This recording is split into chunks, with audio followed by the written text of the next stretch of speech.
सिंधु घाटी सभ्यता की चर्चा हो चुकी थी कि बाकी है अभी?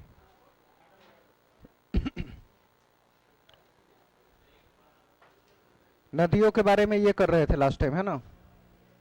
किस नदी का नाम कितनी बार आया है?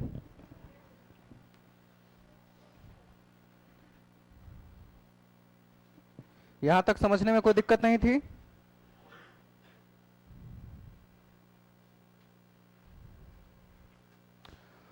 अब हम लोग जरा सा वैदिक साहित्यों के बारे में थोड़ा सा समझेंगे। साहित्य यानी लिटरेचर कहा जाता है, वैदिक लिटरेचर।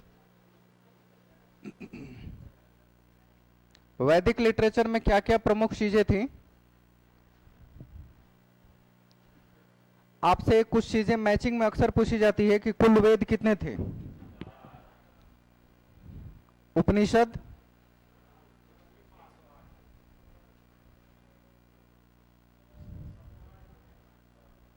और पुराण कितने हैं? 18। वेद 4, पुराण 18 और उपनिषद 108। देखिए, उपनिषद या वेदांत का क्या मतलब होता है? इसके लिखने का क्रम है कि सबसे पहले शुरू करते हैं वेद से। वेद में लिखने का काम ब्राह्मण, ब्राह्मण फिर से अरण्यक में, और फिर ये उपनिषद में कन्वर्ट होते चला जाता है। यानी कि वेदों को समझने का ही एक तरीका क्या है? उपनिषद है। वेद को समझना है तो उपनिषदों का ज्ञान होना चाहिए। जैसे कहा जाता है यूपीएससी निकालना है तो एनसीईआरटी का ज्ञान होना चाहिए 12वीं तक का, बिल्कुल वैसे ही है कि अगर यहां तक पहुंचना है, वेदों को समझना है जो कि सबसे टफेस्ट संस्कृत होती थी, उसके लिए उपनिषद का ज्ञान होना आवश्यक है। कौन सा? ये जो क्रम है इसे ब्राह्मण पढ़ते हैं। ब्राह्मण को समझने के लिए अरण्यक की जरूरत होती है, अरण्यक के लिए उपनिषद। तो सबसे छोटी इकाई से शुरुआत करेंगे। भाषा की सबसे छोटी इकाई स्वर, वैसे ही शुरू करेंगे उसको। आप बीच में से शुरू कर लीजिएगा, नहीं समझ आएगा, कोई फायदा नहीं। तो संख्या टोटल कितने उपनिषदों की? 108। वेद कितने? और ये ब्राह्मण शब्द में जो उच्चारण की गई है वो अरण्यक में और उपनिषद में। संख्याओं को इस तरह क्यों निरूपित किया गया है? जो भी चीजें यहां लिखी गई है वो सब प्रोज फॉर्म में लिखे गए हैं, एक भी पोएट्री नहीं है, मतलब पद्य फॉर्म में कोई भी टर्मिनोलॉजी नहीं है। एक शब्द इसमें यूज किया गया कठ, इसका मतलब क्या है? ईश। इसके बाद श्वेतांबर, मैत्रेयनी, ये सब कुछ नाम है जो किसमें देखने को मिलते हैं? अरे ब्राह्मण में मिलते हैं जनरली। ब्राह्मण में ये सब श्वेतांबर, मैत्रेयनी और भी कई सारे नाम मिलेंगे। इसके अलावा कुछ ऐसे भी है जो प्रोज में लिखे गए हैं, पद्य के रूप में लिखे गए हैं, प्रश्न के रूप में या केन के रूप में। मतलब क्या कह सकते हैं? अरण्यक, एक प्रकार के सवाल और जवाब के रूप में पूरी लिखी हुई एक, क्या कह सकते हैं उसको, ग्रंथ। उसमें किसका नाम इसमें आ जाता है जो क्वेश्चन आंसर के रूप में आते हैं? किसके किसके बीच हुआ था जो क्वेश्चन आंसर फॉर्म में है? एक नदी के किनारे,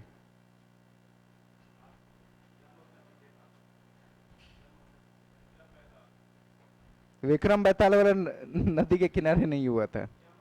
हाँ, यम और नचिकेता, उनकी कन्वर्सेशन पूरी तरह एक नदी के किनारे थी। एक और नाम आएगा आगे, उसमें देखेंगे।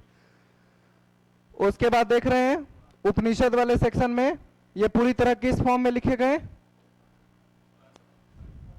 पद्य के रूप में। यानी ऐसा लगेगा कि कविताओं के माध्यम से कोई अपनी बात को रखने के लिए कोशिश कर रहा है।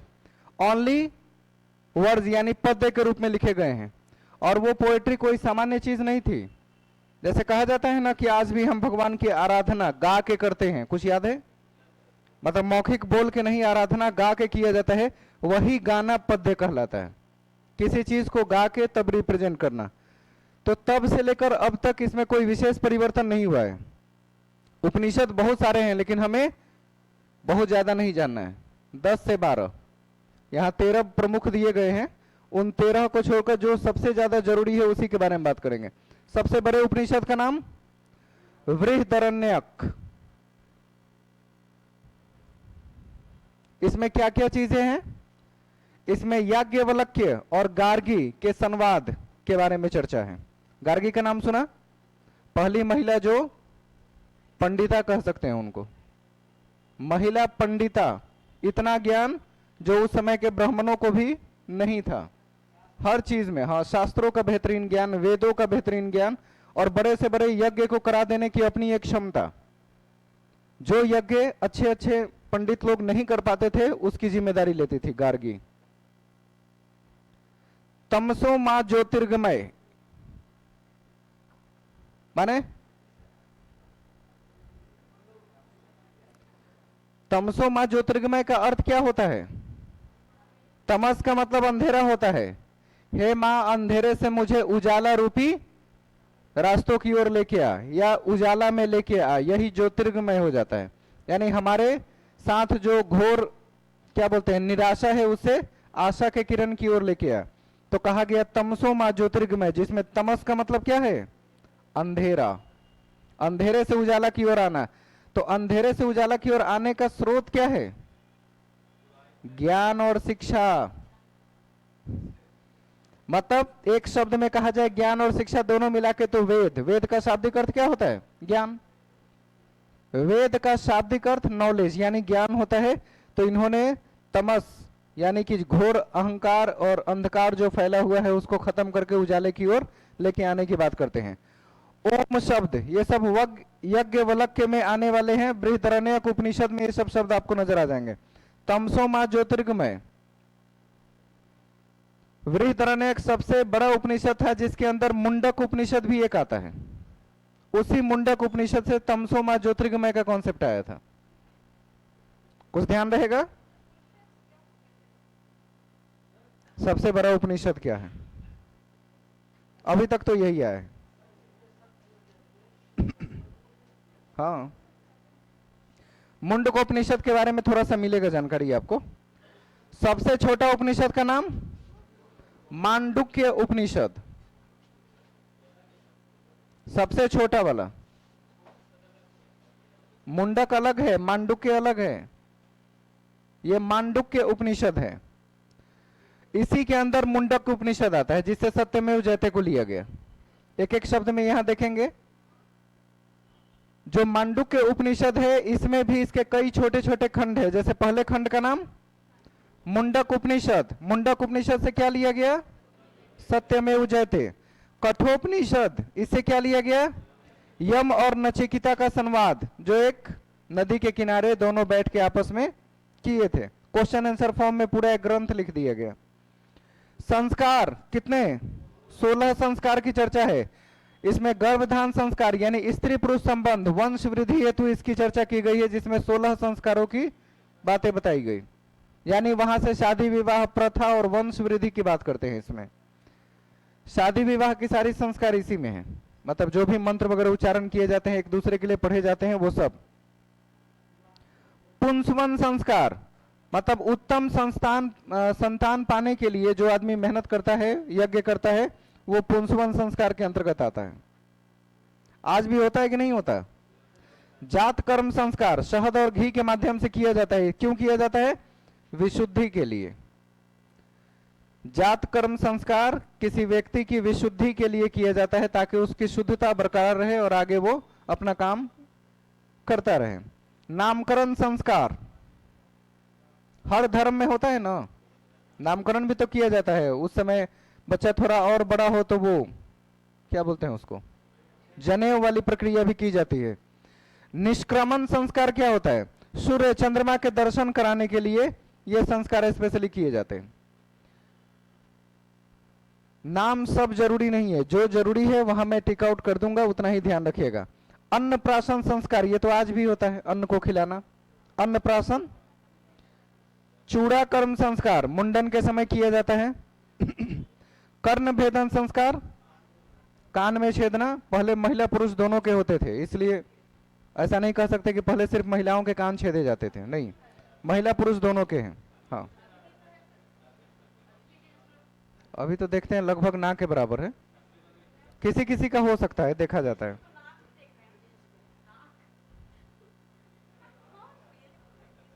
कलयुग है, और भी कहीं कहीं देखा जा सकता है। आज के डेट में अगर लड़के भी कान छेदा दें तो कलयुग की देन मानी जाती है और बुरा मानने की जरूरत नहीं है। यज्ञोपवीत संस्कार जनेऊ के लिए किया जाता है, जो अभी थोड़ी देर पहले चर्चा हो रही थी जनेऊ के बारे में। और समावर्तन संस्कार किस लिए किया जाता है?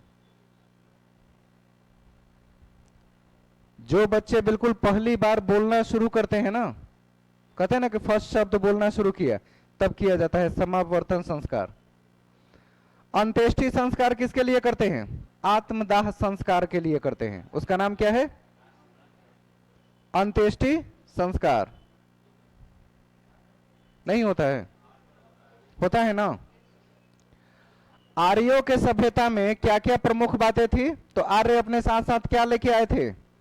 जाति व्यवस्था लेके आए थे, लेकिन जाति व्यवस्था धर्म के आधार पर नहीं थी। लेकिन बाद में ब्राह्मणों ने उसे क्या बना दिया? धर्म के आधार पे बना दिया। आर्य जो लेके आए थे उसमें समस्या नहीं थी, लेकिन बाद में जो उसका कन्वर्जन किया गया, प्रमुख समस्या वहां थी। इसके बाद पर्दा प्रथा उस समय नहीं था। आर्यों के समय पर्दा प्रथा क्रॉस माने नहीं था। बाल विवाह उस समय नहीं था। छुआछूत तो बाद में कहां से आया? कौन लेके आया? हाँ, लेकिन बाहर जाके मत कहिएगा, ब्राह्मण बुरा मान जाते हैं। ज्ञान की बात जो कि बहुत पुरानी थी, अब उनमें भी बहुत परिवर्तन हो चुका है। तो उस समय के ज्ञान को लेकर किसी को आज क्यों कोसना? आज ब्राह्मण भी बहुत अच्छे अच्छे हैं, जिनको इन सब चीजों से कोई मतलब नहीं है। तो किसी जमाने में कोई घटना हुई, उसको लेकर आज भी किसी को उकसाना या तंज करना अच्छी बात नहीं है। ऋग्वैदिक काल भी खत्म हो गया, उत्तर वैदिक काल भी खत्म हो गया। अगर आपको जाना है तो टाइम ट्रेवल कीजिए और उस समय जाकर उसका विरोध कीजिएगा। टाइम ट्रेवल कर सकते हैं, पॉसिबिलिटी है। टाइम ट्रेवलिंग का कॉन्सेप्ट सभी धर्मों में है, लेकिन उसकी मशीन बनाने की क्षमता अभी तक किसी में पैदा नहीं हुआ। संकलन करता यानी जो सभी तरह के कथनों के, सभी के लिखे या कहे हुए कथनों को एक जगह जमा करके बुक का रूप देता है, उसको क्या कहा जाता है? संकलन करता। कृष्ण द्वैपायन वेद व्यास इसके प्रमुख थे। वेद व्यास का नाम सुना ना? पूरा नाम देख लीजिए, कृष्ण द्वैपायन वेद व्यास। ये संकलन करता माने जाते हैं, जो महत्वपूर्ण ग्रंथों में लिखे हुए छोटे छोटे, क्या कह सकते हैं उसको, सूत्रों को, श्लोकों को संकलित करने यानी जमा करके उसको एक किताब के रूप देने का काम किया। इसलिए इनका नाम पड़ गया संकलन करता, यानी कंपाइल करते थे ये। ऋग्वेद में कितने मंडल? अष्टक कितने हैं? और शाखाएं 10 मंडल तो शुरू से नहीं थे, 7 ही तक थे ना पहले। ऋग्वेद में सबसे शुरू में 7 मंडल हुआ करते थे, 3 मंडल तो बहुत बाद में जोड़े गए, तो 7 से कितने हो गए? इसमें कितने सूक्त हैं? सूक्त माने क्या होता है? श्लोक, श्लोक। और इसमें कितनी ऋचाएं हैं? 10,532। ऋचाओं का दूसरा नाम क्या है? मंत्र। तो सूक्त 1028 और ऋचाएं 10,532। एनसीईआरटी में लिखा है लगभग 10,000, तो 10,532 एग्जैक्टली है, ये ध्यान रखना है। 1028 तो हर जगह ये नाम मिल जाता है।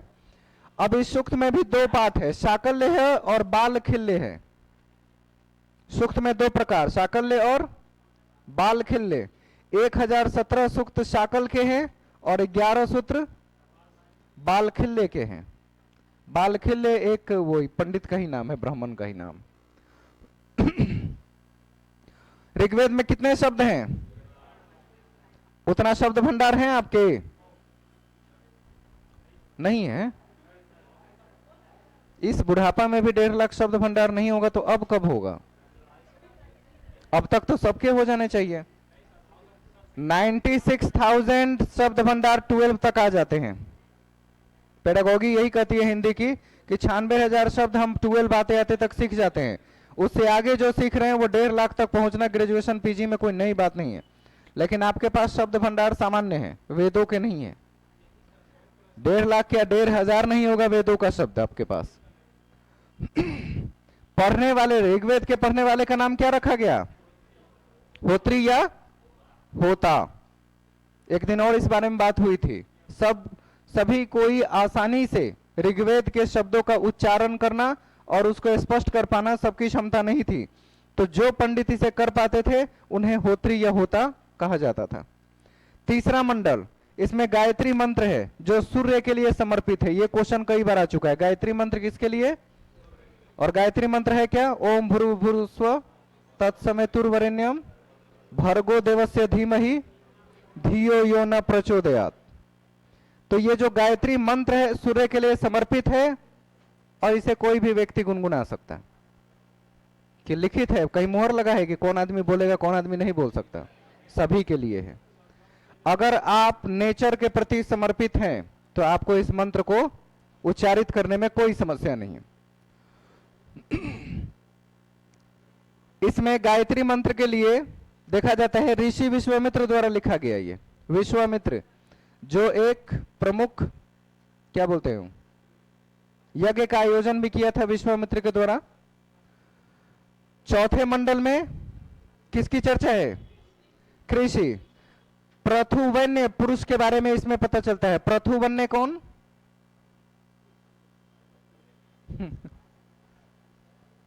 मतलब इसे एग्रीकल्चर साइंटिस्ट कहा जा सकता है। पृथुवन्य भारत के पहले एग्रीकल्चर साइंटिस्ट हैं और ये यूपीएससी का क्वेश्चन रहा है, बहुत पहले पूछा हुआ था। भारत के पहले कृषि मतलब एग्रीकल्चर साइंटिस्ट, यहां गलती से इंजीनियर लिखा गया है, होना चाहिए साइंटिस्ट। एग्रीकल्चर साइंटिस्ट पृथुवन्य थे। इनकी चर्चा कहां मिलती है? चौथे मंडल में, ऋग्वेद के चौथे मंडल में।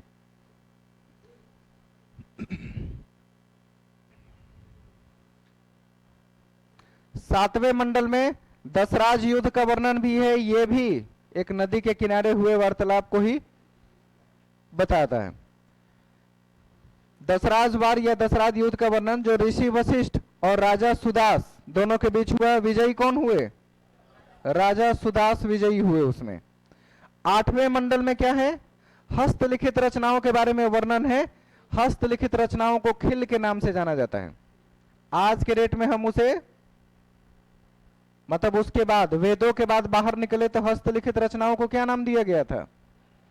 जिसे अभिलेखागार में ले जाकर सुरक्षित किया गया, पुस्तकालयों में सुरक्षित किया गया, पांडुलिपि। अगर वेद से बाहर निकल के इतिहास में हस्तलिखित रचनाओं के बारे में बात करें तो उसे क्या कहते हैं? पांडुलिपि। लेकिन हस्तलिखित रचनाओं में अगर वेदों के अंदर हो तो उसे खिल कहा जाता था। नौवें मंडल में सोम देवता के बारे में चर्चा है। सोम देवता तो समझ ही रहे हैं, दारू वाला देवता जो बिहार में बंद है, हाँ वही सोम रस कहलाता है। वो दारू नहीं था, एक तरह का रस था और हाँ जड़ी बूटियों का एक प्रकार का रस बनाया जाता था और जो जमीन पर कुछ ही सेक्शन में मौजूद था, हर जगह नहीं। मतलब कहा जाता है कि हिमालय के कुछ ऐसी विशिष्ट जगहों पे वो पाया जाता था जिससे उसके रस तैयार किए जाते थे। तो कहा जाता था ये सिर्फ देवताओं के लिए है, लेकिन धीरे धीरे देवताओं से मनुष्यों में फैल गया। सोमरस, सोमरस नहीं ना। प्रत्येक मंडल का मंत्र किस देवता के नाम से शुरू होता? क्यों? क्योंकि आपको बताया कि वेदों में सबसे प्रमुख देवता में कौन से देवता आते हैं? अग्नि, इंद्र और सोम। यही तीन नाम सबसे प्रमुख है, अग्नि, इंद्र और ऋग्वेद में इन तीन देवताओं का ही सबसे प्रमुख स्थान रहा है। बाकी सब जैसे होता ना आते जाते वाली स्थिति है। कारण क्या था? अगर यज्ञ करना है तो यज्ञ को सफल होने के लिए कौन से देवता की आहुति जरूरी है? अग्नि। उसके बगैर उनका यज्ञ कभी कंप्लीट नहीं हो सकता। जब कोई विपत्ति आ जाती थी, परेशानी, तो वो किस देवता को? इंद्र देवता को याद करते थे, क्योंकि इंद्र देवता का आने का मतलब है कि तूफान और बारिश दोनों आएगी। एक बार ऐसा हुआ ही था। कहा जाता है कि अगर हम बहुत ज्यादा तेज साउंड क्रिएट करते हैं कहीं भी, तो वहां पे वायुमंडल में जितने नाइट्रोजन मौजूद है वो नाइट्रेट में चेंज हो जाते हैं, और नाइट्रेट में चेंज होने का अर्थ ही है कि बादल का निर्माण शुरू हो जाएगा। आज तक कभी ऐसा हुआ है कि 24 घंटे का भी अष्टजाम हो और 4 बूंद बारिश ना हुआ हो? आज तक का रिकॉर्ड बताइए। कारण साउंड एनर्जी वायुमंडल में मौजूद नाइट्रोजन को नाइट्रेट में चेंज कर देती है, और वही नाइट्रेट में चेंज करके अगर आसपास हल्का बादल का भी निर्माण हुआ तो वहां जरूर बारिश होगी। ये बहुत पुराना कॉन्सेप्ट है, साइंटिफिक है, इसे लोग जानते थे। और जब कोई मुसीबत आ जाती, कोई घेर लेता, कोई आक्रमण कर देता, तो कहते रुक जाओ, तुम्हारा इलाज तो इंद्र देवता ही करेंगे, मैं अभी अपने देवता को बुलाता हूं। और लोग यमन और यज्ञ शुरू करते थे, और थोड़ी देर में तूफान, तेज बारिश एक साथ शुरू हो जाता था, सारे लोग डर के भाग गए, इनके देवता आ गए। एक विश्वास था, यकीन था। उस समय मौसम भी अच्छा होता था, जल्दी से नाइट्रेट में चेंज होकर बारिश होने लगती थी। आज के डेट में चिल्लाते रहिए, मौसम विज्ञानी बता रहे हैं कि कल बारिश होगी, तभी नहीं हो रहा है। और आजकल हल्ला कम हो रहा है, बहुत ज्यादा साउंड क्रिएट है, तब भी परिवर्तन नहीं है। तो अभी इस बात पर अगर आपको ध्यान देना हो तो अष्टजाम 7 या 8 दिन का जहां भी होता है 2400 घंटे वाली, देखिएगा वहां मतलब बारिश हो ही जाएगी। अगर ना हुई तो समझिए यज्ञ सफल नहीं रहा, यही माना जाता है। तो इसका प्रमुख कारण क्या है? वायुमंडल का नाइट्रोजन नाइट्रेट में कन्वर्ट होती है, बादल का निर्माण होता है और थोड़ी सी बारिश हो जाती है। 10वें मंडल में क्या है? जाति व्यवस्था, मतलब चातुस्वर्ण व्यवस्था थी। चातुस्वर्ण मतलब 4 वर्णों में जाति विभाजित थी। पुरुष सूक्त में क्या क्या प्रमुख बात है वो देखिएगा। ब्राह्मण शिक्षा के लिए जाने जाते थे, क्षत्रिय रक्षा के लिए, वैश्य व्यापार के लिए और शूद्र। इन सब को अलग अलग समझना हो तो कहते हैं कि ब्रह्मा के मुख से ब्राह्मण पैदा हुए। किसके मुख से? ब्रह्मा, जो इस सृष्टि के रचनाकार हैं, उनके मुख से कौन निकले? और उनके बाजू से क्षत्रिय, उनके पेट से वैश्य और उनके पैर से। और इन्होंने हायरार्की बना दी, एक हायरार्की बना दिया कि सेवा का क्रम इस प्रकार होगा। मतलब जो ब्राह्मण है उसकी सेवा कौन करेगा? क्षत्रिय की सेवा, वैश्य की सेवा, मतलब ये तीनों मिलकर ब्राह्मण की ही सेवा कर रहे हैं ओवरऑल। एक ऐसी हायरार्की क्रिएट की जिसमें टॉप पे कौन है? बहुत सोच और समझ की चीज है, बहुत ज्यादा। अगर एक क्षत्रिय राजा है उसके डिसीजन में भी छेड़छाड़ कर सकते हैं, उसके डिसीजन को बदल सकते हैं, उनकी सारी बातों को मानने से इनकार कर सकते हैं। यह सिर्फ इन्हीं में क्षमता थी, ब्राह्मण में।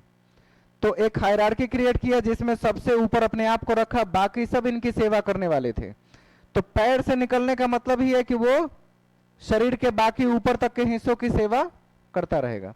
तो शूद्र का सबसे बुरा हाल रहा इस जाति व्यवस्था में, जो कि हिंदुस्तान के मूल निवासी कहलाते हैं। हिंदुस्तान के मूल निवासी में ये तीनों में से कोई नहीं है। हिंदुस्तान का मूल निवासी ये है, शूद्र। ये जानकारी था कि नहीं था? होना चाहिए। हिंदुस्तान में ये सब बाहर से आए हुए लोग हैं, मध्य एशिया से आए हुए लोग हैं, जिन्होंने धीरे धीरे कब्जा जमा लिया। ये तो जंगल में रहने वाले जनजाति टाइप के लोग हैं, जिन पर कब्जा जमा के लोगों ने अपने अधिकार को सुनिश्चित कर लिया। तो शूद्र के पास इतनी क्षमता, इतनी शिक्षा नहीं थी जिससे वो राज कर सके, इसीलिए गुलाम बने रहे। इनके कर्तव्य धर्म सूत्र में बताए गए हैं। कौन क्या काम करेगा इसकी चर्चा कहां मिलेगी? धर्म सूत्र में। ये सब ध्यान रहेगा कौन कहां से निकला। प्रथम बार वर्ण का उल्लेख पुरुष सूक्त में ही मिलता है, जो सबसे ऊपर देख रहे हैं। चतुष्वर्ण व्यवस्था में एक पुरुष सूक्त है। सूक्त कितने हैं टोटल?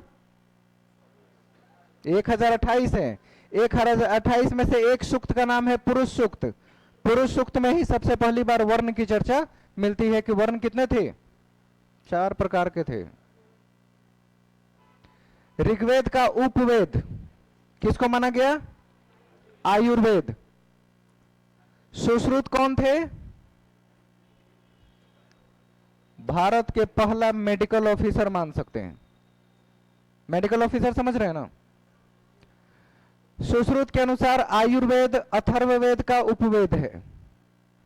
मतलब आयुर्वेद ऋग्वेद का उपवेद है, और ये आयुर्वेद फिर अथर्ववेद के उपवेद के रूप में भी जाना जा रहा है।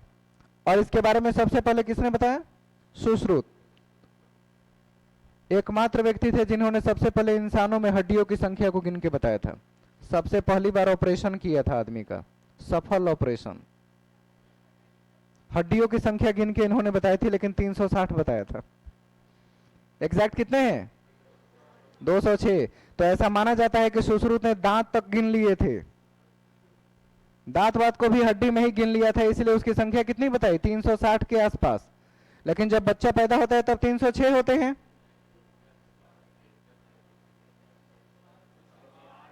308 होते हैं। 308 हड्डियों में और कौन कौन सी हड्डियों को जोड़ के 360 तक पहुंचाए? इसका मतलब दांत जोड़ लिया होगा, कान की जो मुलायम हड्डियां होती है उसको भी जोड़ लिया। कुछ हड्डियों के नाम जो आज तक हमने नहीं जोड़ा, संख्या में इन्होंने जोड़ा था। तो सोचिए कि उस समय बीसी के जमाने में शरीर के बारे में, उसकी एक एक हड्डियों के बारे में इतना विशेष जानकारी कहां से प्राप्त किया? तो भारत का पहला मेडिकल ऑफिसर इनको सुनिश्चित किया गया, जिन्होंने मेडिकल के क्षेत्र में बहुत सारे काम किए। उस समय ऑपरेशन किया, शल्य चिकित्सा कहा जाता है। शल्य चिकित्सा के जनक ऑपरेशन के पूरी दुनिया में यही सुश्रुत है। जिस समय पूरी दुनिया में कहीं ऑपरेशन नहीं हो रहा था, भारत में हो रहे थे। किडनी के, लीवर का, इन सब का इलाज हो रहा था, हार्ट का। सोचने की बात थी। ऋग्वेद की रचना पूर्व वैदिक काल में हुई थी, प्री वैदिक स्टेज, यानी 1500 से 1000 बीसी के बीच में ऋग्वेद की रचना मानी जाती है। इसमें ऋग्वेद में लोहे की खोज की जानकारी मिलती है, और उस समय तंबाकू भी, तंबाकू नहीं था। अरे घबराइए मत, आप लोग इधर देखिए, फिसल गया है हाथ, कोई बात नहीं। आधा लोगों को तो लगा है कोई आदमी गिरा है ना। हाँ, उस समय लोहा की खोज हो गई थी प्री वैदिक स्टेज में, लेकिन तंबाकू की खोज नहीं हुई थी। ये पोस्ट वैदिक में तंबाकू की खोज आई थी। टोबैको पोस्ट वैदिक एज, मतलब 1000 बीसी से 600 बीसी के बीच में, इसको पोस्ट वैदिक बोलते हैं। पोस्ट वैदिक स्टेज में इसकी खोज हुई थी। प्री वैदिक में सिर्फ क्या मिला? लोहा। लेकिन वो लोहा भी शुद्ध रूप में प्राप्त नहीं था, अयस्क मिले थे सिर्फ।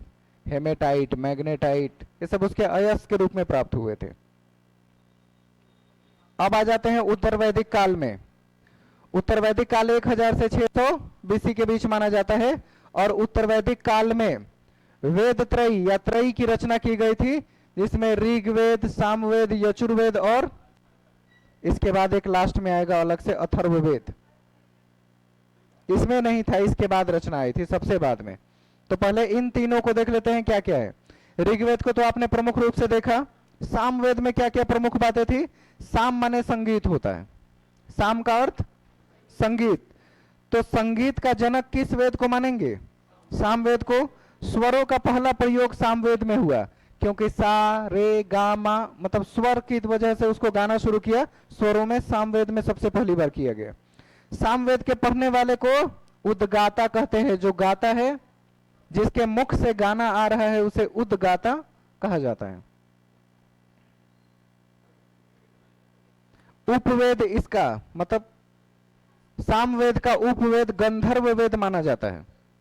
गंधर्व वेद। संकलनकर्ता कौन थे इसके? भरत मुनि माने जाते हैं। भरत मुनि का नाम तो पहले से ही काफी प्रचलित है। यजुर्वेद में आ जाते हैं। यजुर में यज्ञ शब्द की चर्चा सबसे ज्यादा है, क्योंकि यह पूरी तरह यज्ञ से ही संबंधित वेद है। यज्ञ को कैसे कराना चाहिए, उसके क्या अनुष्ठान होंगे, क्या क्या नियम होंगे, उन सब की चर्चा यहां मिलती है। यज्ञ और कर्म कांड, इन दोनों को एक साथ जोड़ दिया जाए तो कहते हैं यजुर्वेद से इसकी जानकारी प्राप्त होती है, जिससे यजुर्वेद को गद्य और पद्य दोनों में ही लिखा गया है। और इसका नाम क्या रखा गया? चंपू काव्य रखा गया। अब ऐसा ही नाम है तो हम लोग क्या कर सकते हैं? चंपू। पढ़ने वाले को अध्वर्यु कहा गया, अध्वर्यु। यजुर्वेद के पढ़ने वाले अध्वर्यु। इसका उपवेद कौन सा हुआ?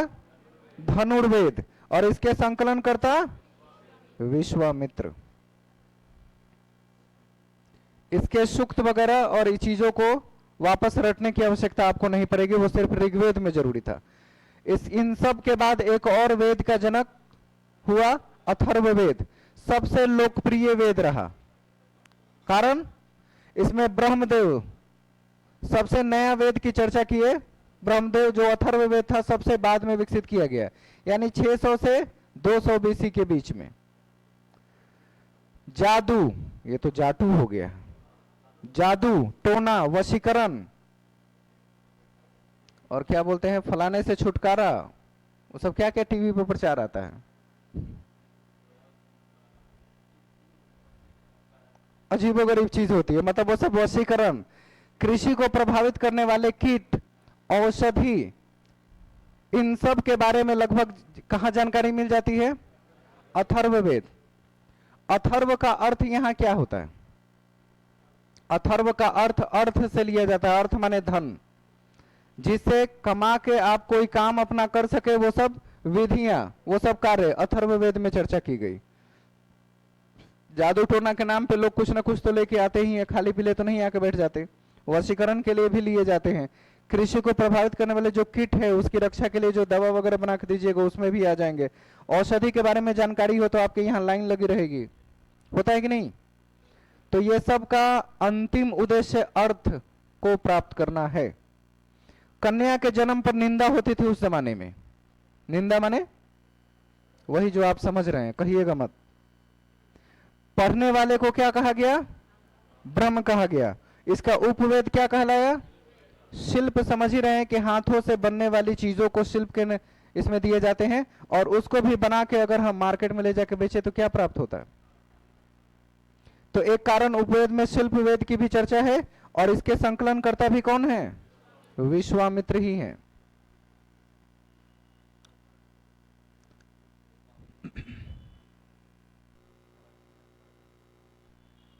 ब्राह्मण ग्रंथ, इसमें शतपथ ब्राह्मण का भी नाम आना चाहिए, आगे है कि नहीं? हाँ है, ठीक है।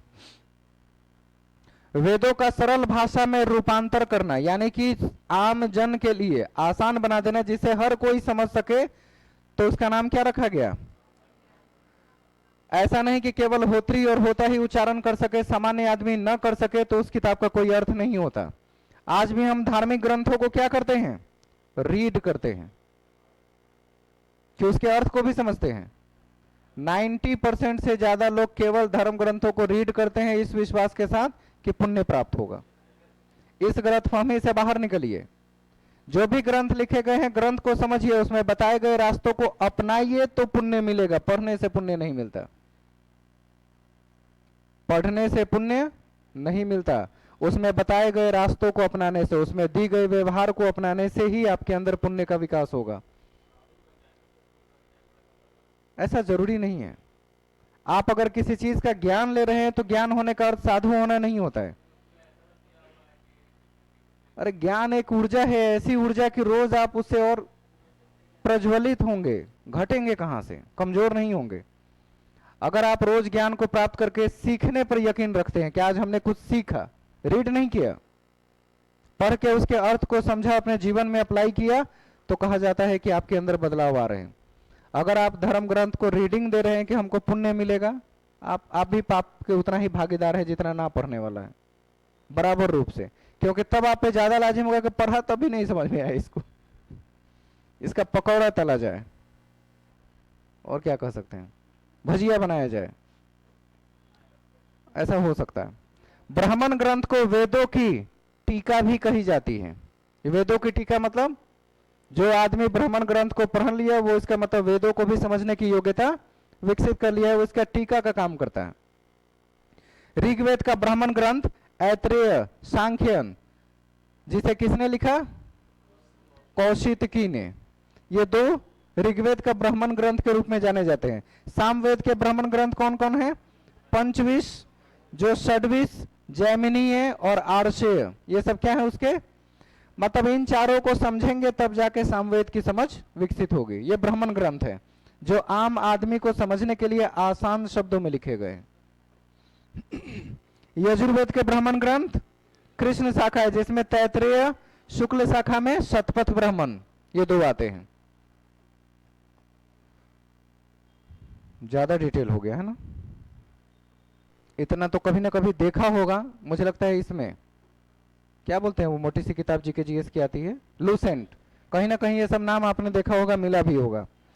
अथर्ववेद में गोपथ ब्राह्मण ग्रंथ, जिसे पिपलाद शाखा के अंतर्गत संकलित किया गया था। गोपथ ब्राह्मण अथर्ववेद में इसकी जानकारी मिलती है। वेद के बाद किस पर आ जाएंगे हम लोग? वेदांग में। नहीं, वेदांग के अंदर एक हिस्सा छंद का होता है। वेदांग कई सारे हैं, उसमें से एक छंद है। वेदांग और छंद इक्वल नहीं है। जैसे क्लासरूम और स्टूडेंट दोनों बराबर तो नहीं कर सकते ना, क्योंकि इस क्लासरूम में बहुत से स्टूडेंट हैं, तो classroom is equal to students नहीं। ऐसा ही किसी एक आदमी का नाम लेके नहीं कह सकते, बिल्कुल वैसा ही है। वेदांग के बारे में बात करें तो इसमें शिक्षा की चर्चा है, कल्प की चर्चा है, निरुक्त की, छंद की, ज्योतिष, व्याकरण, इन सब की चर्चा है। शिक्षा एजुकेशन, कल्प माने कल्प ही कहा गया, निरुक्त निरुक्त कहा जाएगा चूंकि संस्कृत के शब्द हैं, छंद उसके वर्ज को वर्जन को कहा जाता है, कितने टाइप वर्जन होते हैं ना, उसी को छंद कहा गया। ज्योतिष एस्ट्रोलॉजी को कहा गया। व्याकरण, जो व्याकरण को जानने वाला है उसे व्याकरण कहेंगे। पहला व्याकरण की किताब अष्टाध्यायी, माने उसमें 8 अध्याय थे, उसको किसने लिखा? पाणिनि ने लिखा। किस भाषा में? पूर्णतः संस्कृत भाषा में लिखा था। सबसे पहली प्राकृतिक, संस्कृत कहिएगा, प्राकृतिक नहीं। पाणिनि की अष्ट अध्याय है। अष्ट अध्याय का मतलब है 8 अध्याय, यानी 8 चैप्टर्स। इसी को अष्ट अध्याय का नाम संस्कृत में दिया गया। इसमें रामायण की भी संस्कृत में लिखा गया महर्षि वाल्मीकि ने। अवधि में किसने लिखा? अवधि माने यूपी, अवध। तमिल भाषा में किसने लिखा इसको? कंबन ने। फारसी में किसने अनुवाद किया? रामायण का अनुवाद फारसी में इतनी बार पूछा हुआ है एग्जाम्स में कि आप गिनती नहीं कर सकते। तो रामायण का अनुवाद फारसी भाषा में बदायूनी ने किया, बांग्ला भाषा में कृतवास ने किया, अंग्रेजी भाषा में ग्रिफिथ ने किया था। क्यों किया था इसका कन्वर्जन इतनी भाषा में क्यों किया गया? क्योंकि एक विशेष काल के इतिहास की सटीक जानकारी उस समय की मिलती है। उस समय के शिल्प, कला, विज्ञान, लोगों के व्यवहार, यहां तक कि उनके युद्ध की भी बातें, सारी चीजें कहीं ना कहीं उससे जुड़ी हुई है।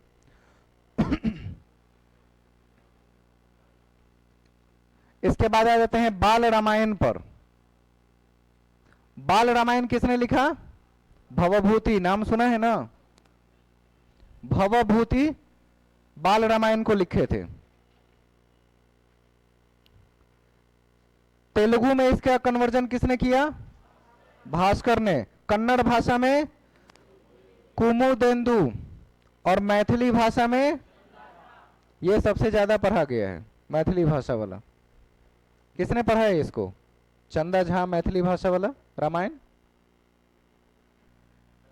सही कह रहे हैं, एनसीईआरटी तो पढ़ा नहीं जा रहा है और मैथिली भाषा में चंदा झा द्वारा लिखित रामायण पढ़ेंगे। बाद में पढ़ लीजिएगा, अभी आपके पास वक्त है। श्री रामचरितमानस, इसमें कितने कांड हैं? 7 कांड, जिसमें पहले कांड का नाम, दूसरे कांड का नाम अयोध्या कांड, तीसरे, चौथे, पांचवे को देख लेते हैं। तीसरे कांड का नाम अरण्य कांड, चौथे का नाम किसकी कंधा कांड, पांचवे का नाम सुंदर कांड। इसकी चर्चा सबसे ज्यादा है, कारण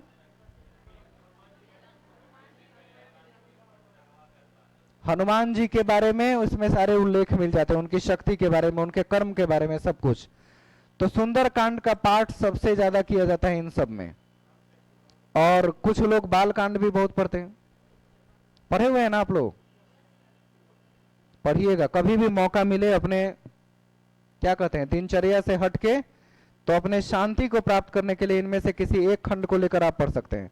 लंका कांड और उत्तर कांड सबसे अंतिम माना जाता है। कौन सा? लंका कांड में लंका तक पहुंचना, वहां से आना, उन सब की पूरी चर्चा है। तो अगर इसको समझना है रामचरितमानस को, तो पूरे अलग अलग कांड में पढ़ना पड़ेगा। रामचरितमानस किसने लिखा?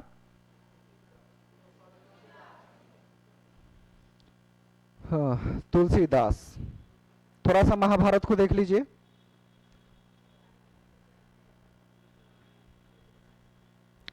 इसमें पुराण कितनी चर्चा की गई है, और सबसे पुराना जिसमें भगवान का एक मछली के रूप में अवतार को, कौन से भगवान का, विष्णु भगवान का।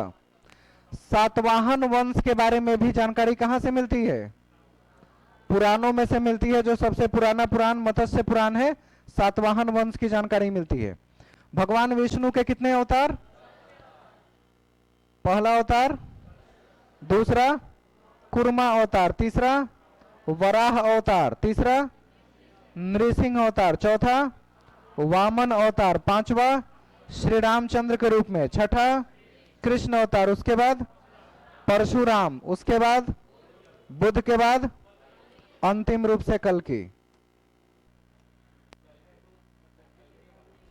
क्या कल्कि अवतार हो चुका है?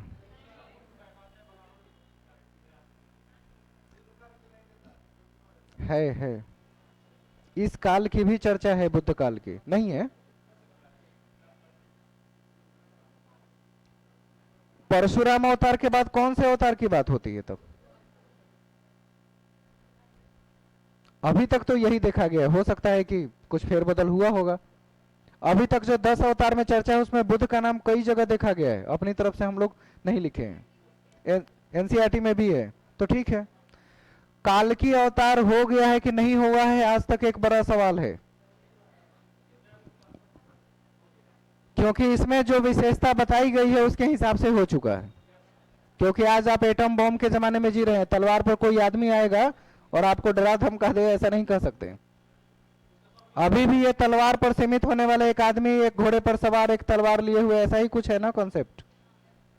लोगों को एक संदेश देगा, एक नई चीज के प्रसार के बारे में बात करेगा, लेकिन किसी ने कहा कि भारत में ही आएगा, दुनिया के किसी कोने में वो पैदा हो सकता है। तो आप इस बात की गारंटी कैसे ले सकते हैं कि अवतार नहीं हुआ? ठीक से तो अपने जिला के बारे में जानकारी नहीं है, अब पूरे विश्व की जानकारी रखते हैं, नहीं ये अवतार आज तक नहीं हुआ है। ऐसे लोगों को पूछना चाहिए कि आप अपने घर की जानकारी रखते हैं पूरी तरह से? तो मान यही लीजिए कि यह अवतार कहीं ना कहीं हो चुका है, पूरे विश्व में किस कोने में कहां और कब, शायद इसका पता हम लोग अभी तक नहीं लगा पाए। हो गया टाइम। अब अलग अलग पुराणों में किन किन वंश के बारे में चर्चा है, थोड़ा सा लास्ट में इसको देखेंगे। जैसे अभी सातवाहन वंश देखा ना, क्वेश्चन इससे रिलेट होते हैं कि किस पुराण में सातवाहन वंश के बारे में विशेष जानकारी प्राप्त होती है, मत्स्य पुराण। तो थोड़ा सा और पार्ट है, मुश्किल 10 स्लाइड और है, उम्मीद है कि ये कवर हो जाएगी जल्दी। बात समझ में आई है आज की?